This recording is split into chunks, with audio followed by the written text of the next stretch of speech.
Hello दोस्तों, नमस्कार भाई सभी को। इस वीडियो में हम लोग सीबीएसई क्लास 10th 2025 का सेट वन का सेक्शन डी स्टार्ट करने वाले हैं। इससे पिछले वाली वीडियो में हमने सेक्शन ए बी सी तीनों खत्म करा दिए हैं। तो अगर आपने वो वीडियो नहीं देखी है तो उन वीडियो को जरूर देख के आइए। क्वेश्चन 32 स्टार्ट करने जा रहे हैं। क्वेश्चन 32 है, Vijay invested certain amount of money in two schemes A and B which offers interest at the rate of 8% per annum and 9% per annum respectively। कह रहे हैं कि विजय ने कुछ अमाउंट ऑफ मनी जो है दो स्कीम्स में इन्वेस्ट किया, ए और बी, और वो दोनों स्कीम्स उसको इंटरेस्ट रेट देती हैं, एक 8% पर एनम का और दूसरा 9% पर एनम का रिस्पेक्टिवली। यानी सालाना उसे जो ब्याज मिलता है वो एक स्कीम के पे 8% मिलता है और दूसरी स्कीम पे 9% मिलता है। He received rupees 1860 as the total annual interest। उसको टोटल एनुअल इंटरेस्ट यानी कि कुल सालाना ब्याज जो मिलता है वो मिलता है 1860 रुपए का। However, had he interchanged the amount of investment in the two schemes, अगर उसने दोनों स्कीम्स में इन्वेस्ट किया हुआ पैसा इंटरचेंज कर दिया, मतलब जो पैसा उसने ए में इन्वेस्ट किया था वो बी में इन्वेस्ट कर ले और बी में जो इन्वेस्ट किया था वो ए में इन्वेस्ट कर ले, तो उसको 20 रुपए ज्यादा एनुअल इंटरेस्ट मिलेगा। मतलब अभी 1860 मिल रहा है, तो अगर उसने इंटरचेंज कर लिया तो 1880 मिलने लग जाएगा, 20 रुपए ज्यादा। How much money did he invest in each scheme. हर एक स्कीम में उसने कितने मनी इन्वेस्ट करे ये बताना है। तो ये हमारा लीनियर करना होगा। Let the amount invested in scheme A be rupees X. Scheme A में इन्वेस्ट किया गया अमाउंट को हम एक्स रुपीज मान लेते हैं। Late the amount invested in scheme B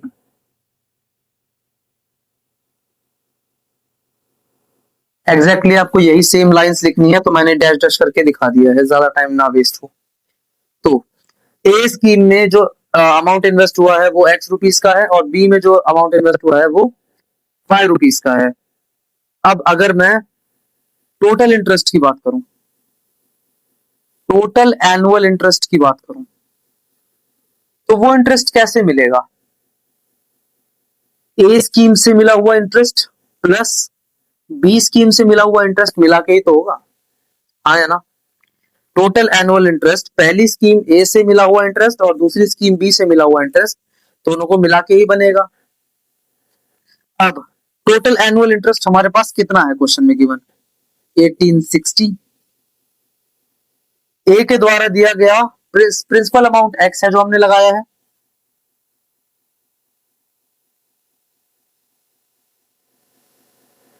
eight percent यानी बटे में 100%, का मतलब बटे में 100। और टाइम, टाइम यहाँ पे एनुअल पूछा है हमसे। देखो यहाँ पे हमें बोला गया है एनुअल इंटरेस्ट रेट, इसका टाइम है तक नहीं होगी प्लस यही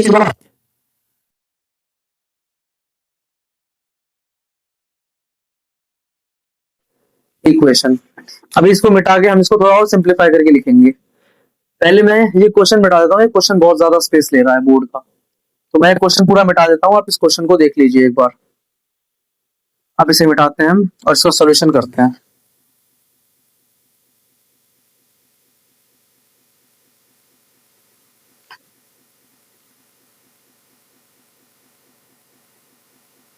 हमारी पहली इक्वेशन इस प्रकार है, 1860 इक्वल टू 8 से 100 काट सकते हैं हम कितनी बार में, या फिर क्यों काटना है, रहने दो ऐसे ही, ऐसे ही रहने दो, कोई नहीं।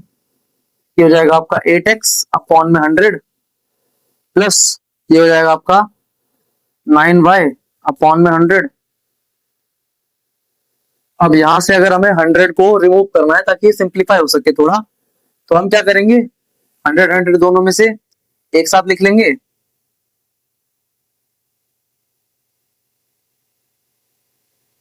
प्लस 9y अपॉन में 100 दो बार है तो एक बार लिख सकता हूँ ना मैं, और ये 100 यहाँ ऊपर आ जाएगा, यानी 1860 के साथ हो जाएगा मल्टीप्लाई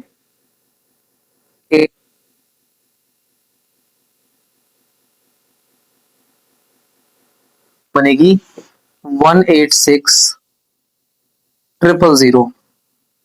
ये आपका बन जाएगा पहला इक्वेशन, ये आपका बन जाएगा पहला सिंप्लीफाइड इक्वेशन। अब इसके बाद हमें दूसरा इक्वेशन भी बनाना होगा, दूसरा इक्वेशन भी बना लेते हैं। मैं इसको दोबारा से इरेज कर रहा हूं, इस पूरे को दोबारा से इंक्रीज कर देते हैं। क्वेश्चन में बोला गया था कि अगर हम इन दोनों अमाउंट्स को इंटरचेंज कर देते हैं, हम इन दोनों अमाउंट्स को इंटरचेंज कर देते हैं तो हमें 20 रुपए ज्यादा इंटरेस्ट मिलेगा। इसका मतलब अगर जो एक्स पर रेट लग रहा था 8% का, वो रेट अब एक्स का 9% पर लगेगा, यानी 9 इंटू एक्स अपॉन 100 प्लस 8 पर लगेगा वाई का इंटरेस्ट अपॉन में 100।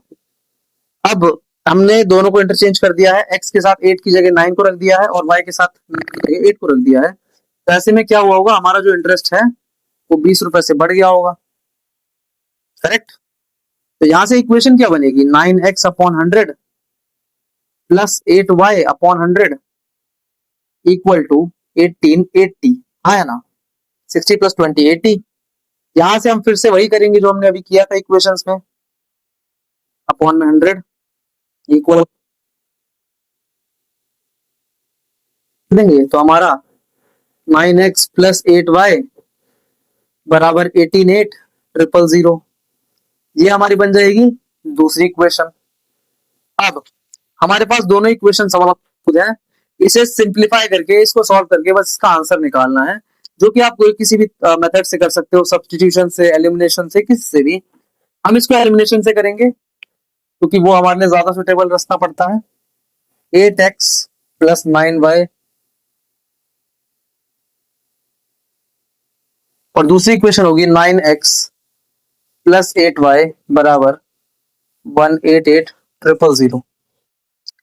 यहां से हमें क्या करना होगा, या तो x के साथ जो 9 लिखा हुआ है इसको ऊपर मल्टीप्लाई कर देते हैं,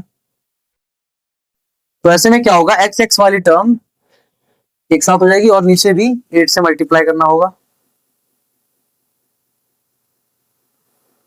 एक्स कैंसिल हो जाएगा और फिर जो वैल्यू आएगी वो 22x प्लस 9 9 जा 81y बराबर 9 इंटू दिस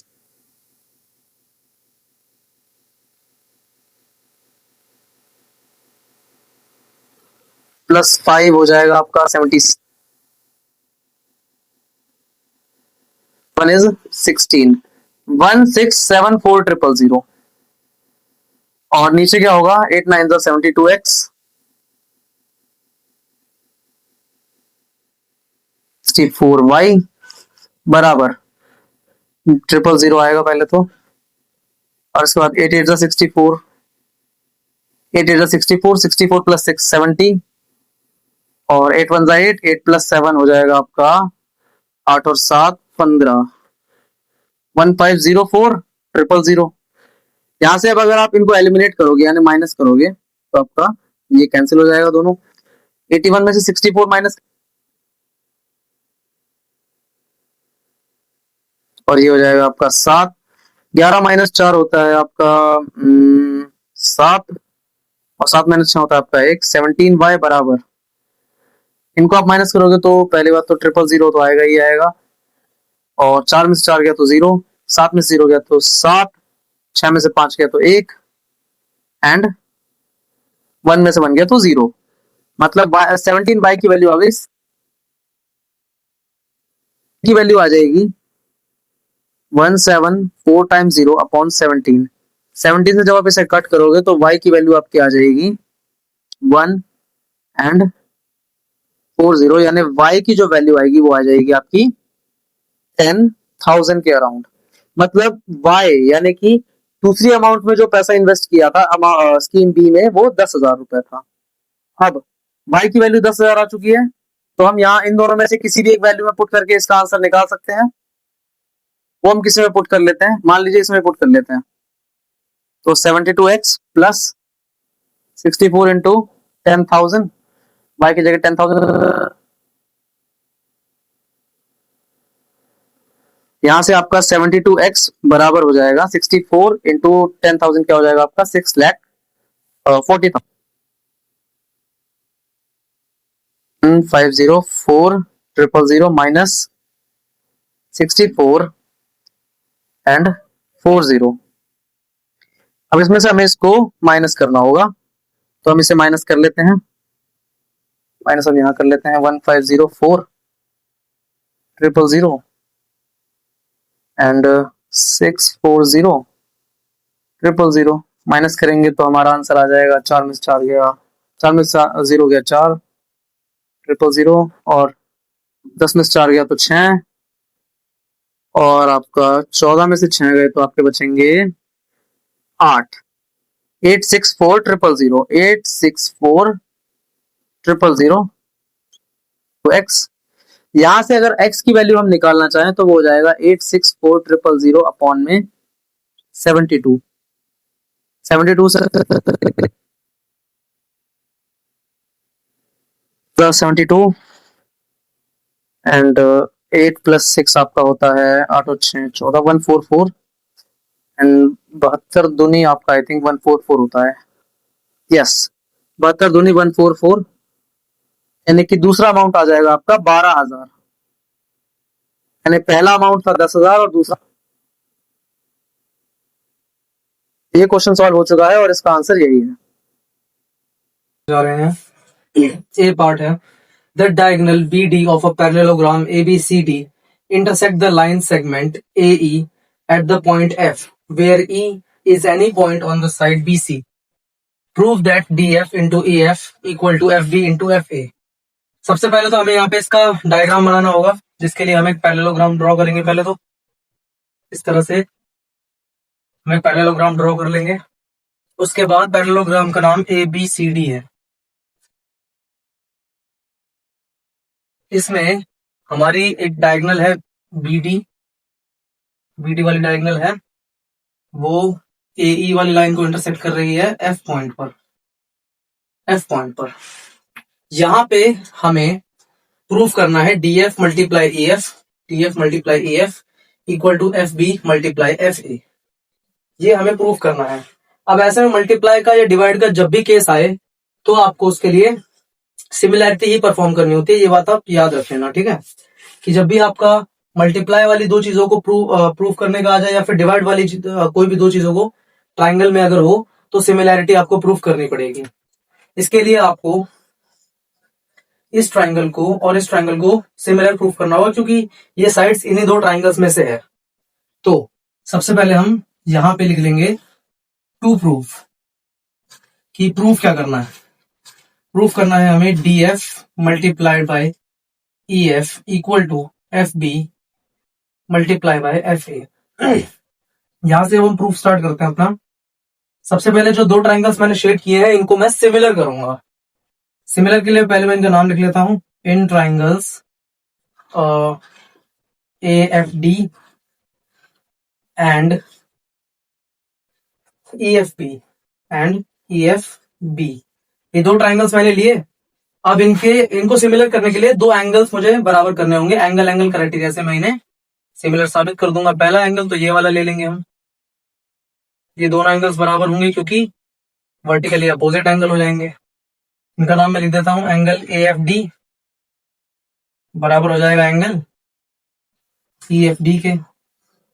रीजन दे देंगे वर्टिकली अपोजिट एंगल VOA। आप पूरा लिखना एग्जाम में, ठीक है, या जब भी आप करते हैं तो आप इसे पूरा लिख लेना, वर्टिकली अपोजिट एंगल।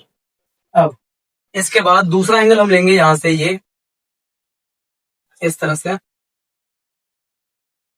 एक ये वाला एंगल और एक ये वाला एंगल। क्योंकि ये एक पैरेललोग्राम है तो ये दो साइड पैरेलल है और ये ट्रांसवर्सल मान लूं तो ये दो एंगल हमारे जो हो जाएंगे वो अल्टरनेट इंटीरियर एंगल से बराबर हो जाएंगे। तो इसके लिए मैं इनका नाम लिख देता हूं, एंगल ADF बराबर हो जाएगा एंगल EBF के। इसका रीजन क्या हो जाएगा, रीजन हो जाएगा alternate interior angles, alternate interior angle से दो बराबर हो जाएंगे। इसके बाद मैं लिखूंगा bye angle similarity criteria, angle वाले सिमिलैरिटी क्राइटेरिया से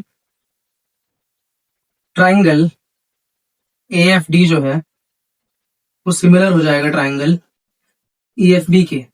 जैसे ये दो ट्राइंगल सिमिलर होंगे वैसे ही इनकी कोरेस्पॉन्डिंग साइड्स का रेशियो बराबर हो जाएगा। इसका मतलब मैं बोल सकता हूं कि DF बाय FB बराबर हो जाएगा किसके, और DF बाय FE बराबर हो जाएगा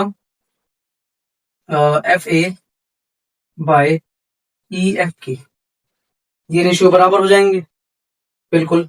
जब ये रेशियो बराबर हो जाएंगे तो क्या मैं इनको क्रॉस मल्टीप्लाई करके बराबर लिख सकता हूँ? बिल्कुल। इसको मैं ऐसे कर दूंगा DF multiply by EF equal to FA multiply by FB, और यही आपको साबित करना था और ये हमारा प्रूव हो चुका है, हैंस प्रूव। उम्मीद करता हूं आपको क्वेश्चन समझ आ गया होगा। अब आप इसको पॉज करके नोट कर सकते हैं। क्वेश्चन नंबर 33 का बी पार्ट स्टार्ट करने जा रहे हैं। क्वेश्चन नंबर 33 का बी पार्ट है, in triangle ABC if AD perpendicular to BC and AD square equal to BD into DC given है, then prove that angle BAC equal to 90 degree. Prove करना है angle BAC को 90 degree के बराबर। यहां से हम इसका फिगर बना लेते हैं। सबसे पहले हमारा एक ट्राइंगल है इस तरह से, ठीक है, BAC इस तरह से है ना, और AD एक लाइन भेजनी है हमें जो कि परपेंडिकुलर होगी BC के, यानी 90 डिग्री का एंगल बनाएगी दोनों तरफ से, ठीक है।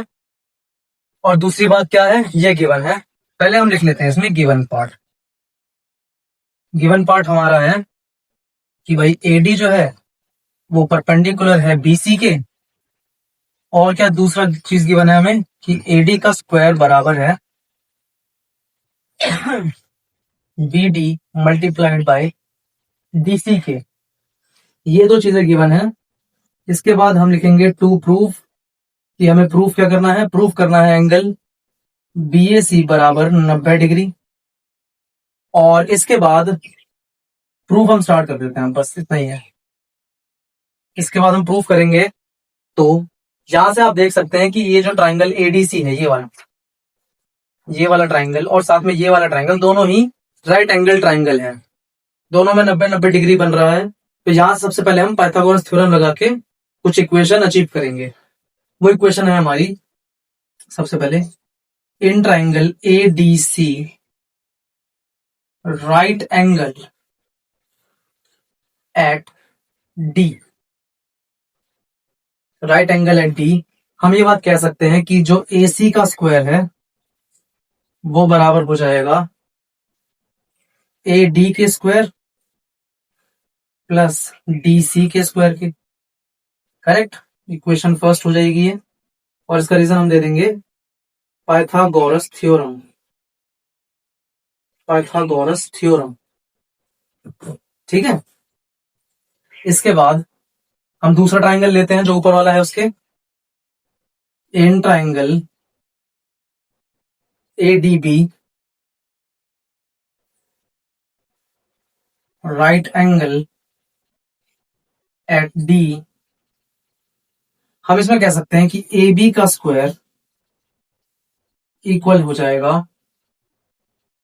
AD के स्क्वायर प्लस AD के स्क्वायर प्लस DB के स्क्वायर के। ये हो जाएगा आपका सेकंड इक्वेशन, और इसका रीजन भी वही सेम, पाइथागोरस थ्योरम, ठीक है। यहां तक कोई दिक्कत नहीं, हमने दो इक्वेशन बना लिए हैं।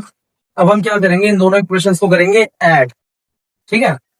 इन दोनों इक्वेशंस को ऐड करने पे क्या मिलेगा, add first and second, first और सेकंड दोनों को ऐड करने पे हमें क्या मिलेगा, देखिए इस साइड से AC स्क्वायर और AB स्क्वायर को ऐड करेंगे तो ये हमारा हो जाएगा AC square plus AB square equal to, यहां से AD स्क्वायर और AD स्क्वायर को ऐड करेंगे, AD square plus AD square लिख देंगे, और plus DC square plus BD square, ये लिख देंगे। ऐड करने से हमारा यही होगा, ठीक है। अब इसके बाद मैं ऊपर से थोड़ा इरेज कर देता हूं ताकि हम ऊपर भी इससे सॉल्व कर सकें। इतना आपने नोट कर लिया होगा, पॉज करके नोट कर लीजिए। अब मैं इसको इरेज कर रहा हूं, यहां से हम गिवन पार्ट से इसको इरेज कर देते हैं। इतना इरेज कर देता हूं, ठीक है। इसके बाद इस पूरे को हम ऊपर लिख लेते हैं, AC का स्क्वायर प्लस AB का स्क्वायर बराबर AD square plus AD square हो जाएगा हमारा 2AD square plus BD square plus DC square. हाँ है ना, ऐसे लिख सकता हूं मैं, कोई दिक्कत नहीं है। इसके बाद आप देखिए, अब इसमें क्या करेंगे हम, AD का स्क्वायर, AD के स्क्वायर की जगह मैं BD इंटू DC करके लिख सकता हूं क्योंकि गिवन है वो मुझे। तो यहां पर AD के स्क्वायर की जगह मैं लिख दूंगा 2BD into DC plus BD square plus DC square. और इसका रीजन दे देंगे हम कि हमने क्यों लिखा, क्योंकि ये गिवन पार्ट है। AD का स्क्वायर ये गिवन पार्ट है। अच्छा, इसके बाद सेम टू सेम अगर आप इस साइड वाली इक्वेशन को देखें तो ये हो गया A square plus B square plus 2AB की फॉर्म में। इसका मतलब यहां से मैं इसको लिख सकता हूं A प्लस B का होल स्क्वायर के बराबर। आया ना, यहाँ इसको ऐसे लिख सकते हैं ना, A square plus B square plus 2AB, और ये हो जाएगा A प्लस B के होल स्क्वायर के बराबर। अब इसको थोड़ा नीचे से और इरेज कर लेते हैं हम, पूरा इरेज कर लेते हैं। अब इसको आगे बढ़ाएंगे तो ये हो जाएगा हमारा AC का स्क्वायर प्लस AB का स्क्वायर बराबर BD प्लस DC। अगर आप डायग्राम में देखें तो BD प्लस DC पूरा BC हो सकता है, इसको बोल सकता हूं मैं पूरा BC। यहां से आप देखिए कि AC का स्क्वायर प्लस AB का स्क्वायर बराबर आ रहा है BC के स्क्वायर की। इसका मतलब ये पाइथागोरस थ्योरम की तरह काम कर रहा है। अगर मुझे ये BC को ना हाइपोटेनस मानूं, इसको परपेंडिकुलर और इसको बेस, तो ये वाला 90 डिग्री हो तभी ये पॉसिबल है। हाँ है ना, ये 90 डिग्री हो तभी तो पॉसिबल होगा ये। तो यहां से मैं लिख सकता हूं, अगर ये साबित हो चुका है तो यहां से मैं लिख दूंगा by converse of Pythagoras theorem. Pythagoras theorem का जो कन्वर्स है यानी विपरीत है, उसके हिसाब से मैं बोल सकता हूं कि जो हमारा एंगल BAC है यानी BC साइड के सामने वाला, हाइपोटेनस के सामने वाला जो एंगल है वो हमारा 90 डिग्री हो जाएगा। और यही आपको साबित करना था, हेंस प्रूफ्ड। क्वेश्चन कंप्लीट हो चुका है, उम्मीद करता हूं आपको समझ में आ गया होगा। अब आप पॉज करके इसको स्क्रीनशॉट ले सकते हैं। क्वेश्चन 34 का ये पार्ट स्टार्ट करने जा रहे हैं, वो है the perimeter of a right triangle is 60 centimetre and it's hypotenuse is 25 centimetre, find the length of the other two sides. कह रहे हैं कि अगर हम एक राइट एंगल ट्राइंगल बनाते हैं, सपोज कर लीजिए हमने ये वाला ट्राइंगल बना लिया, इसकी नेमिंग भी कर देते हैं A, B और C। इन्होंने कहा है कि इसका हाइपोटेनस 25 है और पूरा पेरीमीटर 60 का है, ठीक है। यहां से हम सॉल्यूशन में गिवन लिख लेते हैं। गिवन के साथ हम ये भी लिख लेंगे कि लेट कर लेते हैं हम AB BC एंड AC को B X Y एंड Z रेस्पेक्टिवली। बार बार लिखना थोड़ा आसान रहेगा, इसलिए मैं इनको XYZ मान के चल रहा हूं। तो हमें गिवन में क्या क्या दे रखा है, गिवन में हमें दे रखा है Z की वैल्यू दे रखी है आपको 25 सेंटीमीटर और X plus Y plus Z यानी तीनों का पेरीमीटर दे रखा है आपको 60 सेंटीमीटर। ये दो चीजें आपको गिवन है, आपको निकालना है दोनों साइड्स की लेंथ यानी X और Y की वैल्यू चाहिए। अब सबसे पहले अगर मैं इसको लिखता हूं तो X plus Y plus Z की वैल्यू 60 के बराबर है। यहां से X प्लस वाई की वैल्यू क्या आ जाएगी 60 माइनस Z, और 60 माइनस जेड का मतलब 60 माइनस 25 यानी कि 35।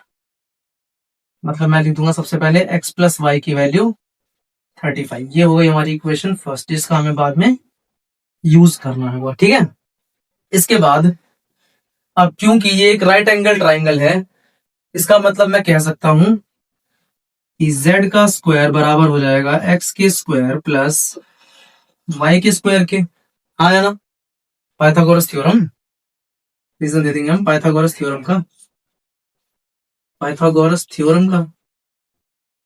ठीक है, अब इसके बाद यहां से z के स्क्वायर की जगह मैं लिख दूंगा 25 का square equal to X square plus Y square.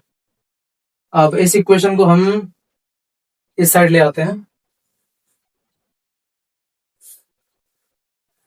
इस तरह से हम यहाँ पे लिख लेंगे।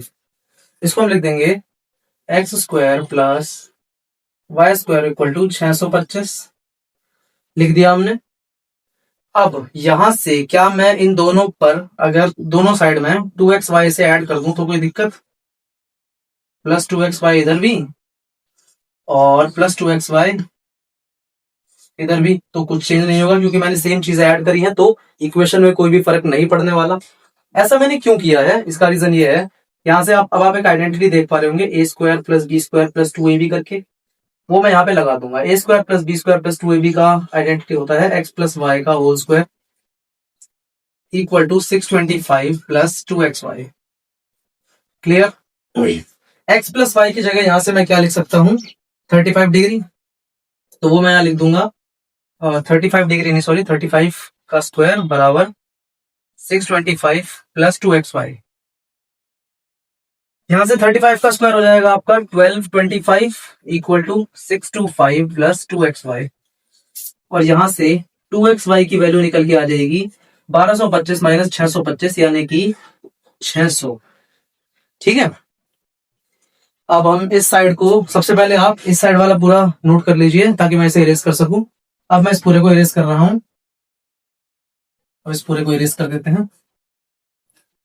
इस पूरे को हमने कर दिया है इरेज।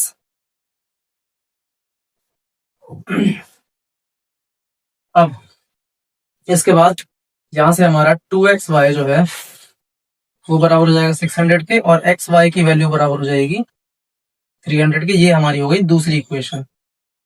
ठीक है, पहली इक्वेशन हमारी किस प्रकार थी, x प्लस वाई की वैल्यू 35 के बराबर, और अब x इंटू वाई की वैल्यू 300 के बराबर।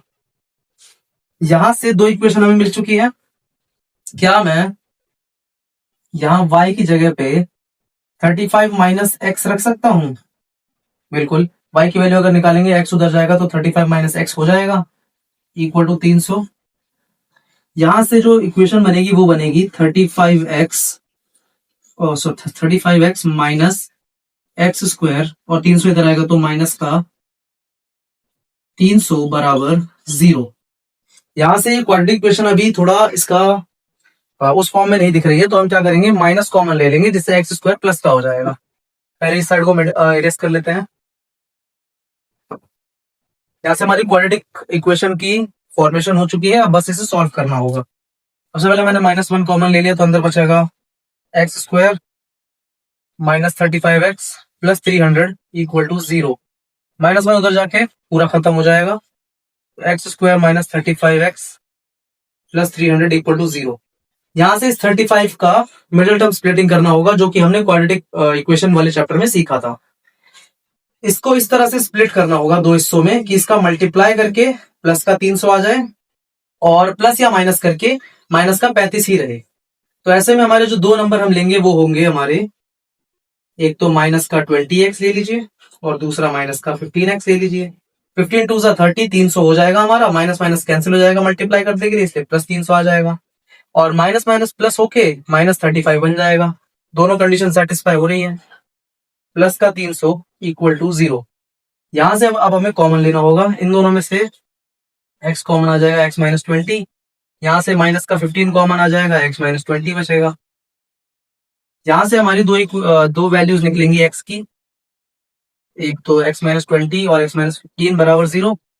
x माइनस 20 को 0 के बराबर लिखेंगे x माइनस 15 को 0 के बराबर लिखेंगे तो x की एक वैल्यू 20 आ जाएगी और x की दूसरी वैल्यू 15 आ जाएगी। ये जो x की दो वैल्यूज आई हैं हमारी, ये हमारी दो साइड्स की वैल्यू है। यानी x की वैल्यू आपकी हो गई, मान लीजिए 20 हो गई, तो y की वैल्यू हमारी 15 के बराबर हो जाएगी। और यही दोनों हमें फाइंड आउट करने थे। ये क्वेश्चन हो चुका है। अब आप इसको पॉज करके इसको नोट डाउन कर सकते हैं। हमें ट्रेन की स्पीड फाइंड आउट करनी है। तो यहां से सबसे पहले क्वेश्चन पढ़ते साथ ही आप समझ गए होंगे कि ये क्वाड्रेटिक इक्वेशन चैप्टर का क्वेश्चन है। इसमें हमें क्या करना होगा, जो चीज हमें फाइंड आउट करनी है, speed of the train find out करनी है, तो हम इसे लेट कर लेंगे x। Let the speed of the train be x। ठीक है, x किलोमीटर पर आवर में हमने स्पीड को लेट कर लिया है। अब यहां से आप देखिए, इन्होंने बोला कि अगर हम स्पीड को 8 किलोमीटर प्रति घंटे से कम कर दें तो 3 घंटे ज्यादा लगेंगे। इसका मतलब जो दूसरा टाइम होगा और पहला टाइम होगा, दोनों के बीच का डिफरेंस 3 आना चाहिए, है ना। दूसरे केस का जो टाइम होगा, जब स्पीड हम कम कर देंगे तो दूसरा केस हो जाएगा। और पहला केस कौन सा होगा, जब स्पीड में कोई चेंज नहीं होगा। दोनों का डिफरेंस 3 आना चाहिए, क्योंकि 3 घंटे ज्यादा लगने वाले हैं बाद में। करेक्ट। तो दूसरा टाइम जो होगा उसे हम क्या बोल दूं, उसे मैं क्या बोल सकता हूं, डिस्टेंस अपॉन में x minus 8। x distance upon speed होता है, स्पीड x थी, लेकिन यहाँ पे दूसरे केस में हमने 8 किलोमीटर प्रति घंटे उसे कम कर दिया है, कम कर देंगे। माइनस पहले केस में कोई चेंज नहीं होगा, डिस्टेंस अपॉन x हो जाएगा बराबर में 3। ठीक है। अब डिस्टेंस की वैल्यू हमें दे रखी है 480 किलोमीटर, तो डिस्टेंस की जगह 480 रख देते हैं, upon x minus 8 minus 480 upon x बराबर 3। यहां से हम नीचे एलसीएम ले लेंगे। एलसीएम किस प्रकार होगा, एलसीएम लेने के लिए दोनों नंबर होने चाहिए, लेकिन अगर नंबर नहीं है तो हम नीचे मल्टीप्लाई कर देंगे और ऊपर क्रॉस मल्टीप्लाई कर देंगे। ये हमारा एक तरीका होता है फ्रैक्शन को ऐड या माइनस करने का। ठीक है, तो नीचे हम मल्टीप्लाई कर लेंगे एक साथ x माइनस 8 और x को, और ऊपर क्या हो जाएगा, multiply 480 x minus 480 x minus 8 बराबर में 3 रहेगा। ठीक है, इसके बाद हम क्या कर देंगे, ऊपर 480 minus x 480 x minus 480 x plus minus minus plus, और 480 गुणा 8 कितना होगा, ये हम देख लेते हैं। 8 to 64, 8 4 से 32, 32 प्लस 6 38, ये हो जाएगा आपका प्लस का 3840। और नीचे x से मल्टीप्लाई होगा तो x स्क्वायर माइनस 8x से मल्टीप्लाई होगा तो 8x इक्वल टू 3। 480x से 480x कैंसिल हो जाएगा, इस पूरे को हम उठा के उधर ले जाएंगे, तो ये आपका हो जाएगा x स्क्वायर माइनस 8x, 3 से मल्टीप्लाई हो जाएगा और इस साइड 3840 बचेगा। ठीक है, यहां तक आपको समझ में आ गया होगा। अब इसे थोड़ा इस साइड से इरेज कर लेते हैं ताकि हम आपको आगे समझा सकें। तब तक आप इसको रोक के आप इसको नोट कर सकते हैं। मैं साइड हट जाता हूं। अब इसको मैं इरेज कर ले रहा हूं, यहां से मैंने इसे इरेज कर दिया है।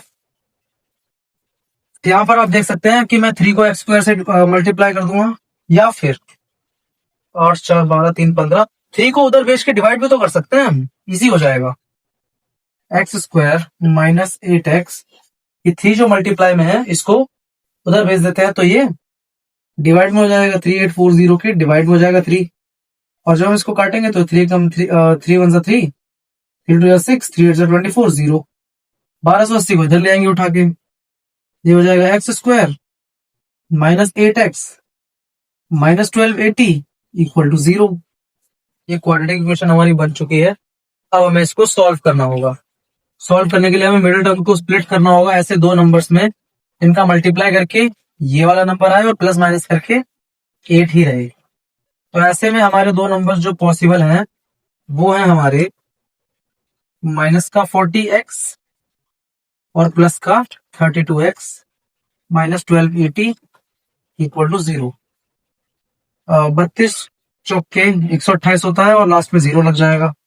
और -40 + 32 आपका -8 होता है। यही पॉसिबल है जो हम कर सकते हैं। यहां से आप x और 40x में से x कॉमन ले सकते हैं। अंदर आपको बचेगा x -40 प्लस यहाँ 32x और 1200, इनमें से आप 32 कॉमन ले सकते हैं। अंदर आपको बचेगा x -40 इक्वल टू 0। यहां से ये दोनों फ्रैक्शन, ये दोनों ब्रैकेट सेम हो चुके हैं, तो आप इनको x -40 को एक बार अलग लिख देंगे, x + 32 को अलग लिख देंगे, बराबर 0। अब अगर इस साइड को मैं मिटा दूं, थोड़ा सा पूरा ही मिटा देता हूं, तो यहां से एक बार x -40 0 के बराबर हो जाएगा और एक बार x + 32 0 के बराबर हो जाएगा। x की एक वैल्यू 40 के बराबर आ सकती है और x की एक वैल्यू -32 के बराबर आ सकती है। हमें यहां से स्पीड चाहिए ट्रेन की, तो क्या ट्रेन की स्पीड नेगेटिव में जा सकती है? नहीं जा सकती। मतलब ये x की वैल्यू पॉसिबल नहीं हो सकती इस केस के लिए। इस केस के लिए हमारा सही आंसर जो होगा वो होगा 40। आपका क्वेश्चन पूरा हो चुका है, उम्मीद करता हूं आपको समझ आया होगा। अब आप इसे पॉज करके नोट कर सकते हैं। क्वेश्चन नंबर 35 स्टार्ट करने जा रहे हैं। 35 क्वेश्चन है, find the missing frequency f in the following table. इस टेबल में आपको f नाम की, ये जो f है, ये फ्रीक्वेंसी दे रखी है, ठीक है, मिसिंग है जो कि आपको नहीं पता। तो और आपको मीन दे रखा है इस डेटा का 18 है, तो आपको मिसिंग फ्रीक्वेंसी निकालनी है। और मिसिंग फ्रीक्वेंसी निकालने के बाद फिर आपको इसका डेटा का मोड भी निकालना है, ठीक है। स्टैटिस्टिक्स चैप्टर का ये क्वेश्चन है। इसमें देखिए हम क्या कर सकते हैं। सबसे पहले तो हम मीन के बारे में बात कर लेते हैं। मीन का हमारा जो डायरेक्ट मेथड होता है उसके लिए फॉर्मूला लगता है summation fi upon summation fi। Summation का मतलब सिर्फ सम होता है, यानी कि जोड़ना होता है, सिर्फ, ज्यादा कोई हार्ड चीज नहीं है ये। और यहां से आपको मीन की वैल्यू 18 के बराबर दे रखी है, तो इस पूरे को आप 18 के बराबर लिख सकते हैं।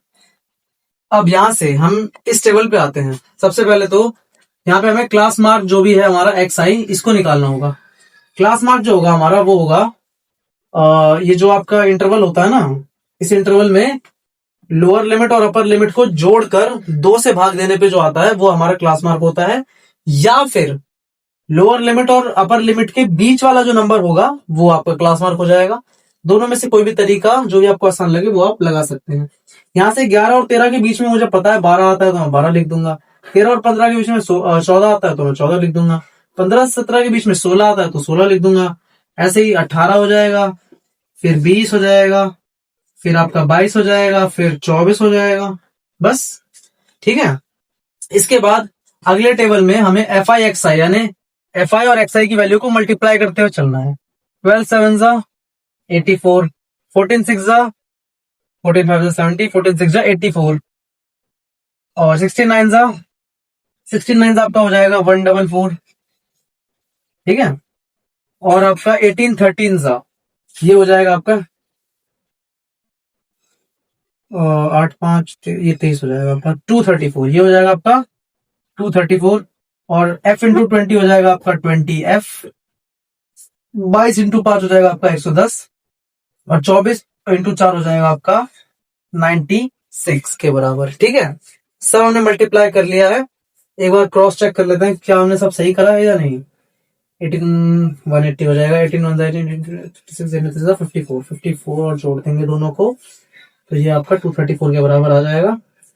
8 5 13 होते हैं और 2 23, ठीक है, ठीक है, हमने सब सही करा है। और 4 4 16 4 9, ठीक है, सब ठीक है। अब यहां से सबमिशन fi xi, यानी इन सबको जोड़ना होगा, तो आप इन सबको एक बार जोड़ भी लेते हैं। सबसे पहले हम इन सबको यहां साइड में जोड़ भी लेते हैं। तो हमें जोड़ना है 84 हमारा कितना हो जाएगा, ये हो जाएगा आपका 168, इसको डायरेक्टली लिख देते हैं। फिर आपका 144 है, फिर आपका 234 है, फिर आपका 110 है, फिर आपका 96 है और 20f को तो अलग ही रखना है। अब इसको जोड़ लेते हैं। 6 4 10, 10 और 4 14, 14 और 8 आपके होते हैं 22, 22 का 2 हासिल गया 2, 6 4 10, 10 और 2 12, 12 3 15, 15 और 9 और 1 10, 15 और 10 25, 25 का 5 हासिल गया 2, और अब 2 2 4 2 6 7, ये हो जाएगा आपका 752 यानी 752, यानी ये हो जाएगा आपका 752 और प्लस में 20f अलग से हो जाएगा, क्योंकि 20f को तो मैं इन सब में नहीं जोड़ सकता ना, वो तो अलग चीज है। अच्छा, इसके बाद fi को भी जोड़ लेते हैं। fi यहां से हो जाएगा 7 और 6 13, 13 और 9 आपके होंगे 22, 22 और आपके 13 हो जाएंगे यहां से, एक मिनट जोड़ लेते हैं इनको भी ऐसे करके ताकि हमारा मिस्टेक ना हो। 7 और 6 13, 13 और 9 22, 22 और आपका 13 और 5 आपके हो जाएंगे 18, 18 और 4 हो जाएंगे आपके वापस से 22, 22 दूनी 44, यानी ये हो जाएंगे आपके 44, और प्लस में f अलग से ही हो जाएगा, है ना, यहाँ पर 44 प्लस f अलग से हो जाएगा। तो हमने दोनों को जोड़ के सबमिशन इनके निकाल लिए हैं। अब इसके बाद सबमिशन fi की जगह मैं रख दूंगा 752 प्लस में 20f अपॉन सबमिशन fi की जगह मैं रख दूंगा 44 प्लस f इक्वल टू 18। यहां से हमारी एक इक्वेशन बन चुकी है लीनियर। अब इसको सॉल्व करना है, जिसके लिए हम इसे ऊपर भेज देंगे पहले तो, इस पूरी टर्म को जो नीचे है, तो 752 प्लस 20f बराबर हो जाएगा 18 इंटू 44 प्लस f के बराबर, है ना। यहां से अगर हम चाहें तो इसको सिंप्लीफाई कर सकते हैं क्या, हाँ, अगर मैं यहां से 2 कॉमन ले लेता हूं, इन दोनों में से अगर मैं 2 कॉमन ले लेता हूं, तो 2 कॉमन निकलने के बाद यहां बचेगा क्या, 2 3 जा 6, 2 7 जा 14, 2 6 जा 12 प्लस 10f बराबर 18 इंटू 44 प्लस f।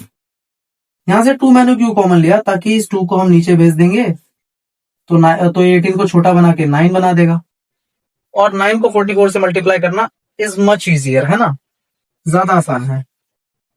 यहां से 376 प्लस में 10f बराबर 44 इंटू 9 कितना हो जाएगा आपका, 44 इंटू 9 हो जाएगा आपका 9 4 जा 36 का 6 हासिल गया 3, 9 4 जा 36, 39 396 प्लस 9f के बराबर। अब 9f को उठा के इधर ले आएंगे और इसको उधर भेज देंगे, तो 10f माइनस का f बराबर हो जाएगा 396 माइनस 376। यहां से 10 f नहीं था, ये 9f था, सॉरी, 10f माइनस 9f हो जाएगा आपका f, और 396 माइनस 376 हो जाएगा आपका 20। तो इस तरह से आपको मिसिंग फ्रीक्वेंसी की वैल्यू 20 मिल जाएगी। ठीक है, यहां तक अभी क्वेश्चन पूरा नहीं हुआ है, लेकिन आप इसे नोट करिए, मैं इसको मिटा के आगे करता हूं। अब हम इसको इरेज कर लेते हैं।